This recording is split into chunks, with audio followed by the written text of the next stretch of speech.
আমি মাম্মামের জন্য বেশ কিছু ভালো খেলনা অর্ডার করেছিলাম, আর সেগুলো তোমাদের সাথে শেয়ার করাই হচ্ছিল না ষষ্ঠীর ভিডিওর জন্য।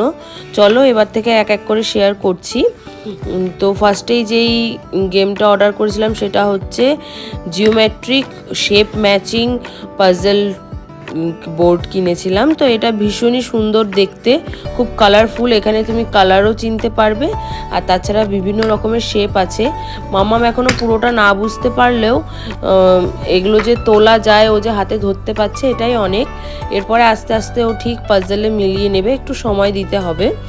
তো এটা আমার ভীষণ ভালো লেগেছে, কোয়ালিটিও ভীষণই ভালো, আর পুরোটাই উডেন বোর্ডের, আর দাম পড়েছিল ওই 110 টাকা মতো, তোমরা দেখতেই পাচ্ছ। আর তোমরা যারা নিতে চাইছো অবশ্যই আমাকে কমেন্ট করো, আমি লিংক দিয়ে দেবো। তো ভিডিওটা ভালো লাগলে অবশ্যই লাইক শেয়ার সাবস্ক্রাইব করে দিও। দেখা হচ্ছে নেক্সট পার্টে, বাই।